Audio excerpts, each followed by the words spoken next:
Boa tarde, tudo bem com vocês?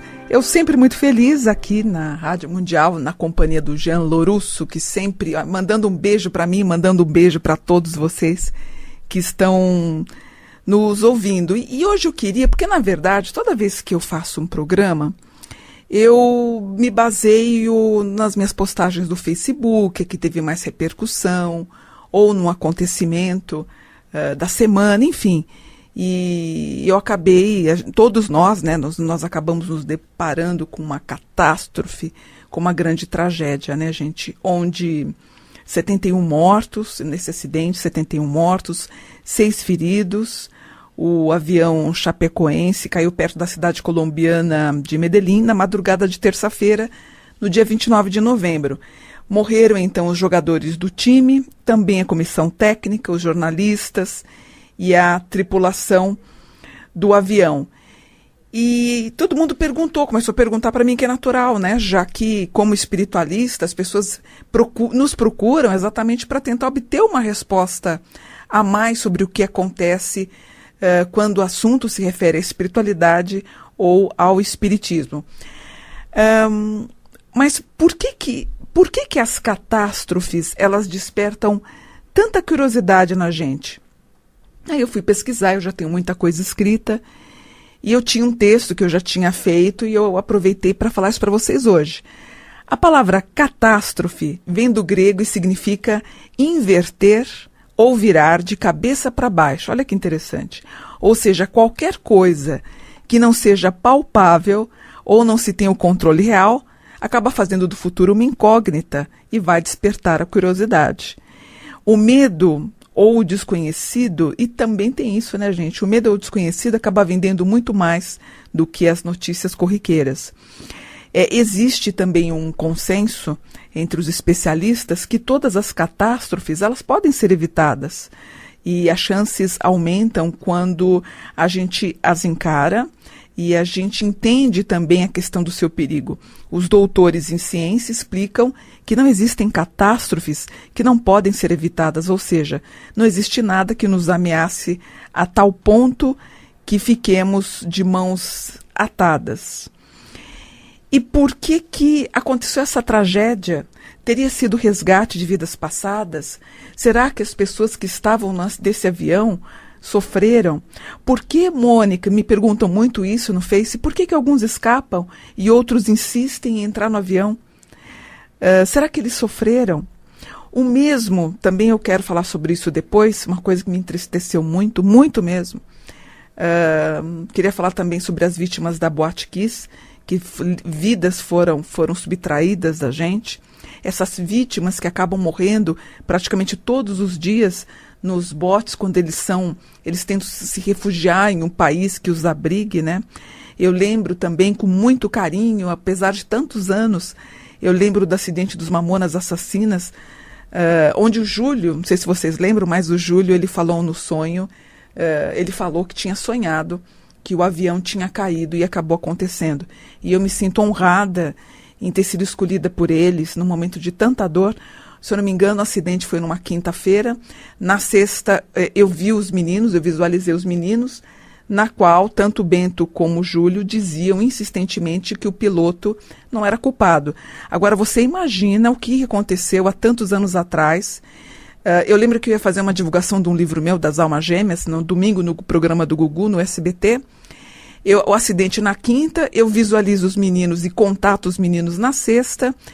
No sábado, se eu não me engano, eu fiz o programa da Sônia Abrão por rádio, era Rádio Capital. E no domingo eu fui para o Gugu e falou ao vivo que o piloto não tinha sido culpado. É a mesma coisa, gente, o impacto foi tão grande. É a mesma coisa hoje a gente dizer, ou entrar um médium, um espiritualista, ou alguém, ou um técnico, e dizer que o piloto não teve culpa nenhuma no acidente do Lâmia. E eu lembro que eu me arrisquei muito, eu lembro que o pai do meu filho na época falou, não fala isso, se você estiver errada, sua carreira vai para o chão. Não, eu falei, mas eu vi os meninos falaram isso para mim. Colocando as mãos juntas, eles pediram para informar que, enfim, conclusão, no final dessa história, passado 2 anos, houve com toda a repercussão que existiu, eles descobriram que o piloto não foi culpado. Fiz as canalizações espirituais com o Piloto, com o Bento, com o Júlio, com todos. O único que eu tive mais dificuldade de fazer foi com o Dinho. E depois eu soube que, inclusive, a família era evangélica. Um dos motivos que pode ter sido, não foi um contato tão limpo quando eu fiz para eles. Mas, no caso do Júlio, ele teve uma premonição.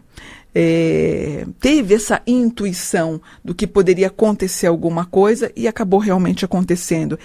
E é o que Kardec nos ensina, né? Porque quando acontece um tipo de algo trágico como aconteceu, eu sempre busco esse apoio de conhecimento através dos livros de Allan Kardec. Como eu já falei em outros programas, eu fiz 3 anos, eu fui professora de espiritismo, 3 anos, né? E quando eu fui buscar essa informação no Kardec para rememorizar, ele simplesmente informa de modo muito singelo que essas catástrofes acontecem exatamente para que a gente evolua. E eu insisti, eu falei, poxa, mas é tão pouco. Não que é pouco, tá certo, mas eu queria mais informação. Fui no Divaldo Franco, na qual ele repete a informação de Kardec, dizendo que isso, na verdade, serve para a nossa evolução. E o que acontece, gente, com um espírito logo após a morte? O que poderia acontecer? Mas eu quero deixar claro o seguinte, o que eu vou falar agora é uma visão espírita. Se a pessoa que estava dentro do avião é evangélica, família, ou católico, a visão que eles têm é diferente do que eu vou dizer agora. Eles vão se sentir abraçados por Jesus. Um umbandista vai se sentir abraçado por Oxalá. Um islâmico vai se sentir aconchegado e abraçado por Maomé. Cada um com a sua religião tem esse tipo de conhecimento. Então, o que eu vou falar agora, na verdade, reflete basicamente para quem acredita na espiritualidade e no espiritismo. E o Kardec explicou para a gente, já que as pessoas perguntam como é que ficaria a pessoa após a morte. De acordo com Allan Kardec, que é o codificador do espiritismo, a pessoa fica um pouco atordoada com a brusca mudança que aconteceu. Mas ele não sente que a morte é sinônimo de destruição. Ele ainda pensa, ele vê, ele escuta, e ele não se considera morto. O que aumenta ainda mais a ilusão, na verdade, o que aumenta ainda mais a sua ilusão de não entender que ele morreu, é o fato de se ver num corpo semelhante ao anterior, cuja natureza etérea não teve tempo ainda de estudar. Ele acredita e se toca e sente seu corpo sólido. E ele acha estranho, porque quando ele tenta palpar e tocar uma outra pessoa, ele não consegue. Então torna um singelar espetáculo de um espírito assistindo a tudo que ocorre na sua volta, até o momento que ele consegue compreender a verdade. E essa perturbação que todos passam depois da morte, nada tem de pesar para as pessoas de bem ou para as pessoas que têm esse tipo de consciência. É uma transição muito calma e muito semelhante a um de despertar tranquilo. Porém, as pessoas mais materialistas podem sentir ansiedade e muita angústia, que isso vai aumentando à medida que eles reconhecem a situação de que eles não estão mais nesse mundo material. Nos casos de morte coletiva, segundo dizia Kardec, eles sentem o impacto do que ocorreu, porém cada um imediatamente vai para um lado e eles acabam se preocupando. Se tiverem entes queridos dentro do avião, por exemplo, eles vão tentar encontrar esses entes queridos.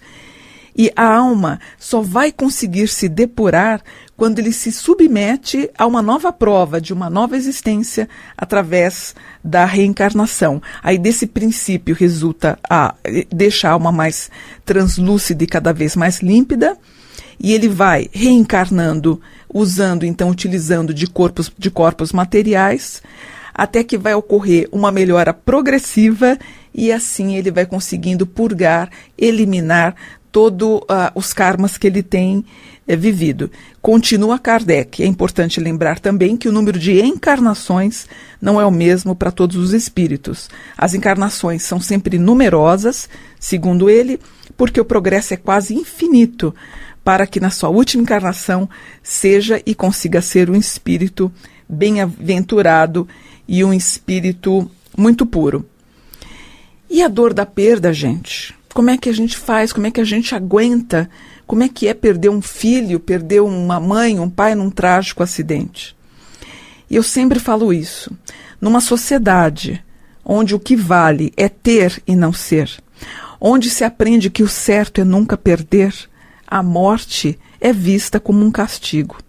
Já a concepção de morte no Oriente é muito diferente, porque a morte ela é vista como um renascimento. Então, ela não é tão difícil para as pessoas.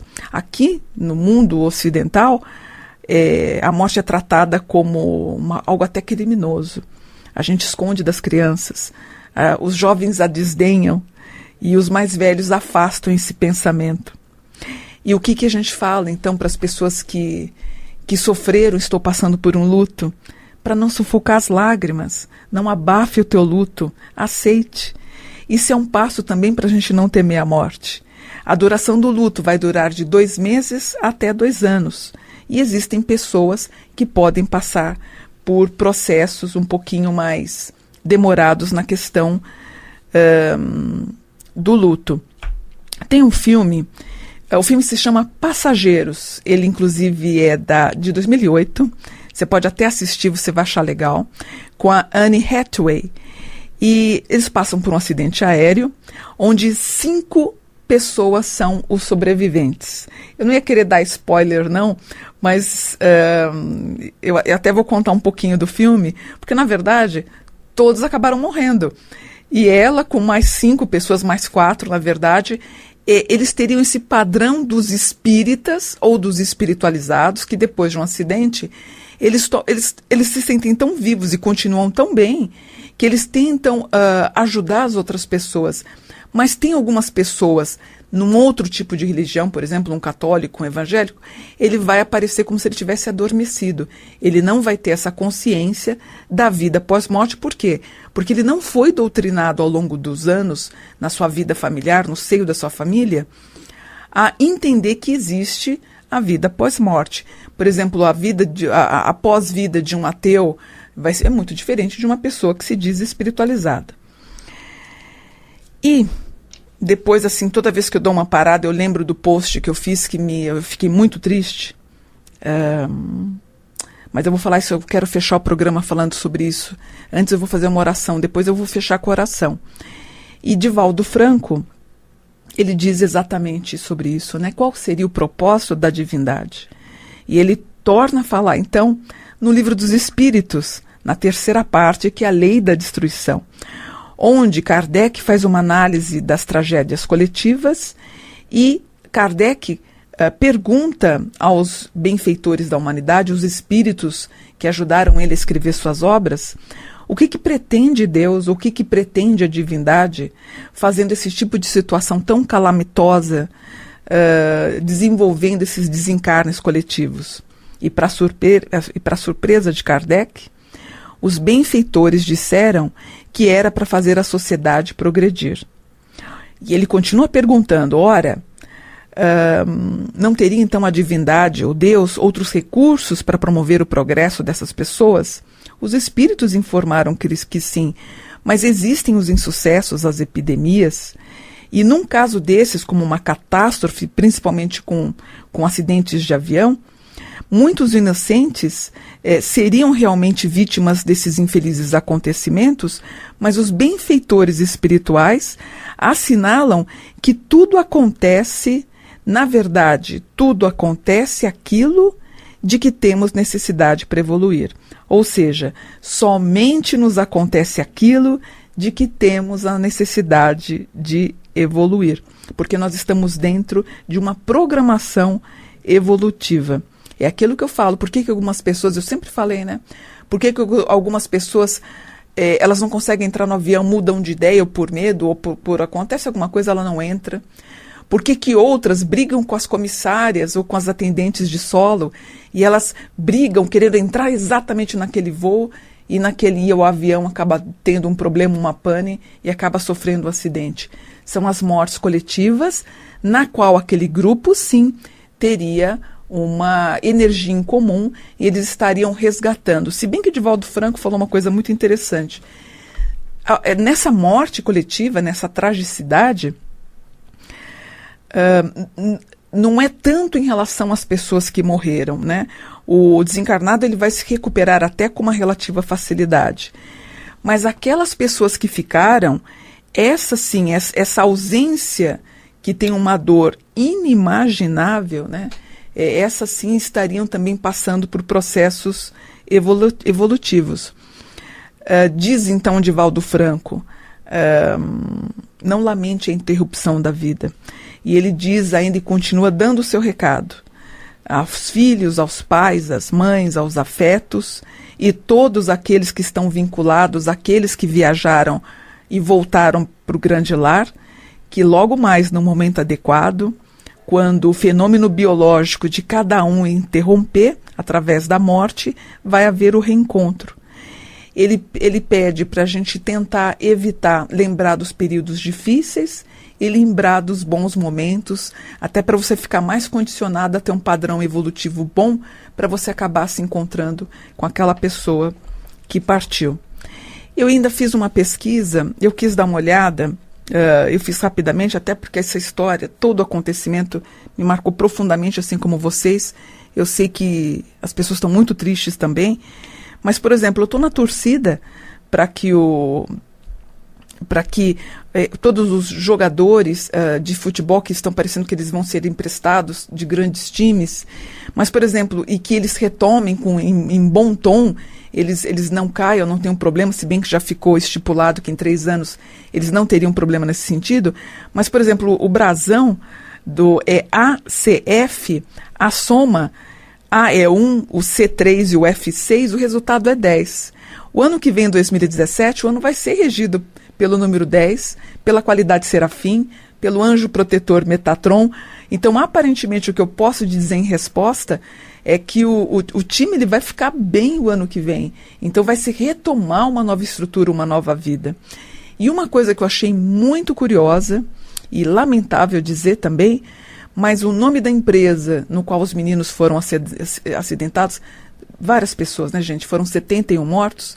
O nome Lâmia ou Lamia, sabe o que significa? Você parou para pensar nisso? O nome Lamia significa, ou Lâmia, significa um monstro que se alimenta de homens. Dá para acreditar numa coisa dessa?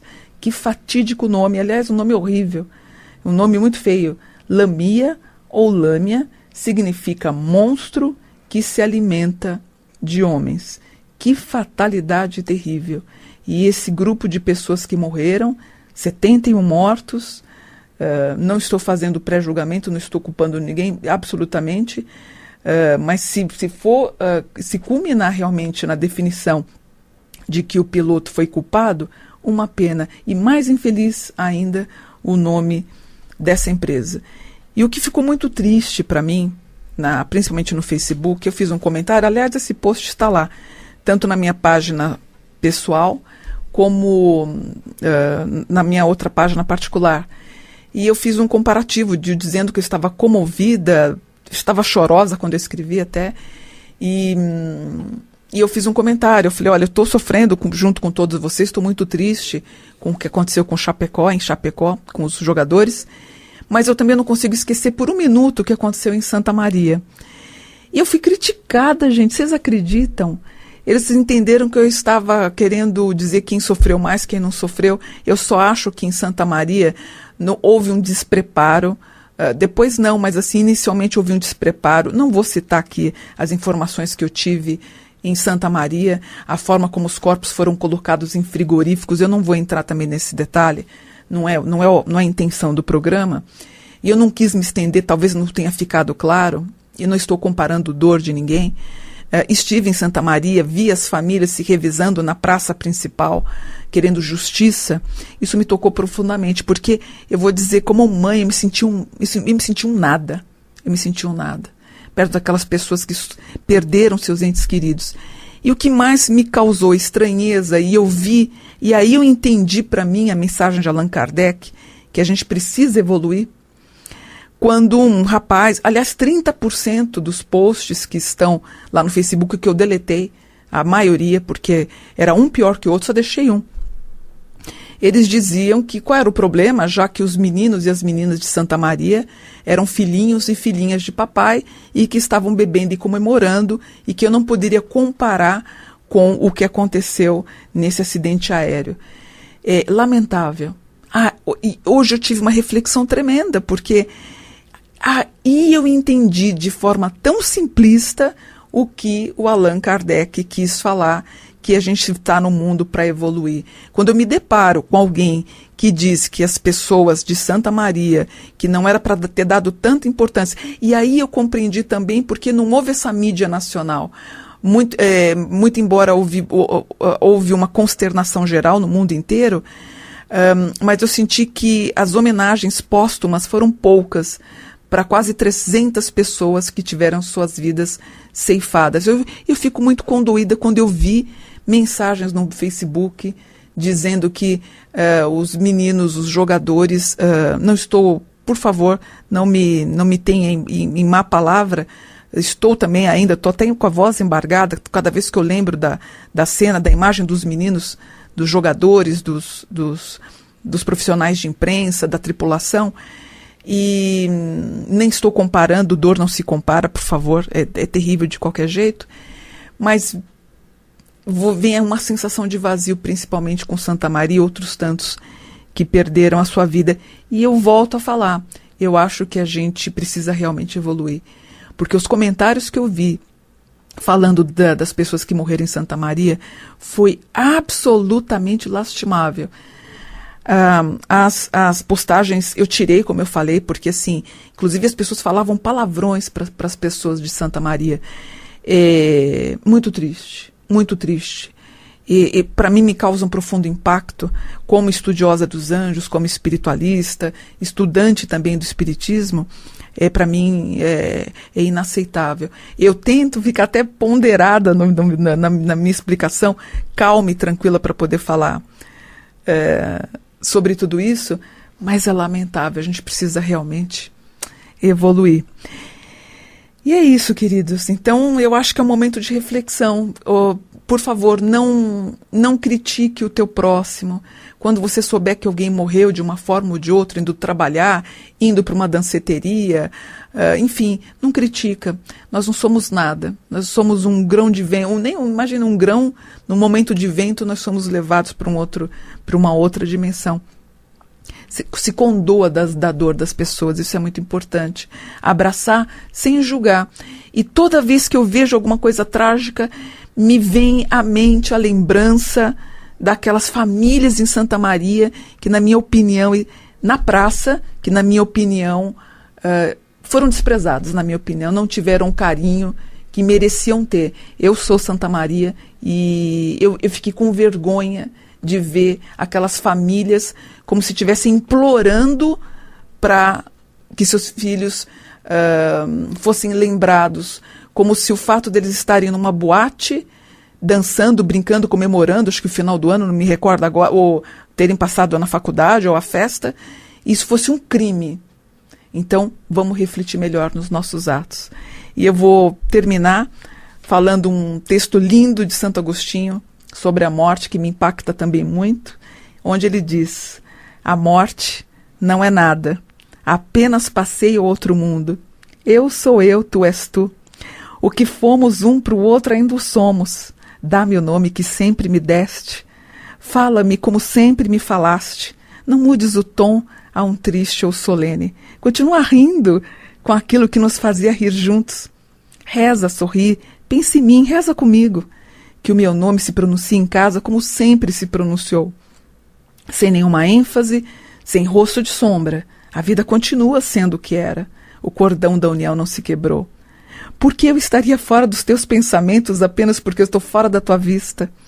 Eu não estou longe. Eu somente estou do outro lado do caminho. Já verás, tudo está bem. Você vai redescobrir o meu coração. E nele você vai redescobrir a ternura mais pura. Seca tuas lágrimas e, se me ama, não chora mais. Santo Agostinho. Um beijo carinhoso para vocês. Reflitam sobre a evolução do Allan Kardec. Fiquem com Deus. Beijem seus próximos, abracem os seus próximos. Ame ame muito. A vida é feita de pequenos momentos. Vamos ser felizes, tornar mais solidários uns com os outros. Vamos evoluir, como falou Allan Kardec. Gratidão, namastê, e até o próximo domingo. Com a graça de Deus, a gente volta para mais um programa Mônica Bonfilho. Obrigada.